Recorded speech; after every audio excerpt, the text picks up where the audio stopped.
Yeah. Brenda Andress joining as commissioner of the league. Hey, Brenda. Hey. There's been some news this week. Yeah. Very exciting news this week. So how? When? Why? Where? Like, help us out here. This is quite the story. It's a very bold move, I think, by the Canadian Women's Hockey League in our 10th year to expand to a 6th team. And really, it's all about our mission statement, which is growing the game on an international level. And we have partnered with KRS in China to develop their national program with the women on their team and to grow the game globally. So how much of this interest came about when Beijing was awarded the Winter Olympics? I think that's what started it for them. They wanted to ensure, much like when we stated that we were going to own the podium here in Canada, they were going to make a statement at the 2022 Beijing Olympics, and they wanted to grow the game on the grassroots level. They wanted to make sure that their citizens knew what the sports and winter sports was all about. Yeah. And so they started a program, and they put it all together, and it's pretty phenomenal what they're going to try to do in 5 years. When did they approach you, or when did you approach them? How did that work and when? A couple of months ago, we sat down at in my office, and we discussed what their mission was and their vision was, and to see if it kind of aligned with ours. And the Canadian Women's Hockey League has always been about growing the game, not only on the ice but off the ice, what kind of careers we could create, how we could get young girls to look up to the ambassadors that are within our league, and how we as a league could go in and make a difference. And they were after the same type of thing, and so for us it was a partnership that was starting to form that day. Can this provide an influx of money? Absolutely, not only from the partnership with KRS, but from the opportunities that the CW will have by being in China with the businesses that are there. The viewership alone, I think it was announced that 22 million viewers watched the Stanley Cup game the other night. So for us to be able to go into that market and open up those types of opportunities, it's a phenomenal step. That's the ratings we got in China also yesterday. 22 million. Right in the market. It's whatever. It's just ratings. It's not that important. Okay, so logistically, Brenda, so because the big issue with every league looking to do what you have essentially done is travel, and how you work that out. Now with 6 teams, maybe it's a different conversation than with more teams, but are you bringing the entire league over to China for a series of games, or a couple teams at a time? Logistically, how's that going to work?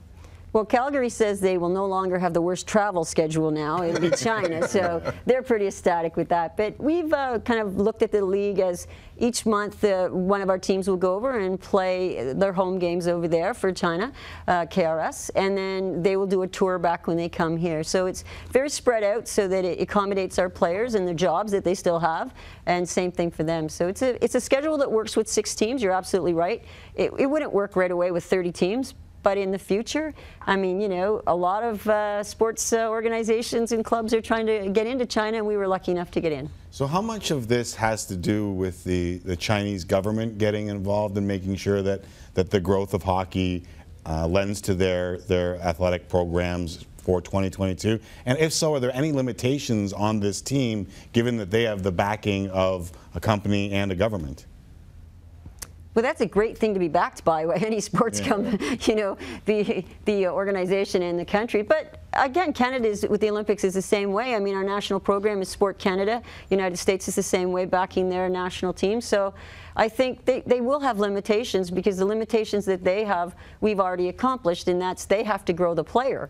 And that's a huge limitation. I mean, 5 years to grow, a Canadian Olympic team is a pretty big dream, and but they've got some bold aspirations, and I think that's what makes any sport fun. Is everybody starts out and it's like they automatically think they can win. I think that's kind of what we all do. And you're seeing it with Chinese sports in soccer, with Tim, all the money that's going into players in the league, and they want to host the 2030 World Cup.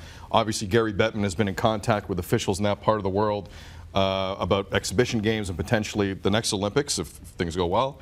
In your conversations with their officials, I'm just curious, how aggressive, in a positive way, and I know you mentioned a couple times, but when you really spread it out over numerous sports, they're not messing around, are they? They're not messing around in any way, shape, or form. No doubt about it, they're a powerhouse. And when they make a decision to do something, they do it. You look at speed skating. They decided to be successful at speed skating, and they have a powerhouse in speed skating. Figure skating, you name it, when they decide to put their mind their government and their sports organizations behind something, they make a difference. For us, that's absolutely phenomenal, because the difference they'll make will benefit us in the fact of bringing viewership, bringing sponsors, bringing businesses, and bringing all players from across the world to a higher level of competition. And it doesn't stop there for us, guys. I mean, we're looking at, what we've always said is we want to do it worldwide. So, expansion down the road could be like a world team, right? Like, you look at Sweden, you look at Finland, maybe there's an expansion there. Maybe it's Japan, I don't know. Team Europe, Team Europe, yeah. Right? There's an interesting part of this, and I grabbed it from one of your quotes, because I know you've been quizzed about this a lot over the last little while, and you said it's about creating opportunities for careers for the women that play in your league. How close are you to the point where it might be sustainable for a woman to play hockey for a living? Well, we're one step closer today than we were yesterday, that's for sure.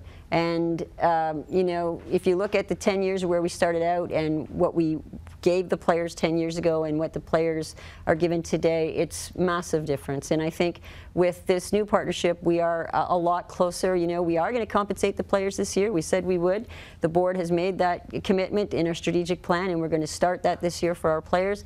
And are we a long ways off? Well, I don't know. They might say that you guys don't make quite enough salary to say it's a living, and, so it's always a difference of what does a person expect and what a salary is to accomplish. Very shortly, Mr. McDavid is going to come out of a contract. Don't bring that up for Edmonton. And is his salary, what he's making now, going to be what it's going to be? So for us, it's like it's growth. We need steps. And so this is a great opportunity for us on the Canadian Women's Hockey League to make a difference. And more importantly for us, and it's always been our mission, is it provides us a voice. And I think in today's world and everything that's going on, the sports voice is important. Yeah. And we're going in with a voice that totally says that women have the right to earn a living, that women have a right to careers that aren't open for them now. And those are sports voices we need more. Brenda Andress, Commissioner of the CWHL. You always have friends here at Sportsnet. Always. Listen. And we appreciate you coming by. Oh, thank you very much. It's always fun. Thank you very much. Pleasure. They're going to China. Yeah. It's happening.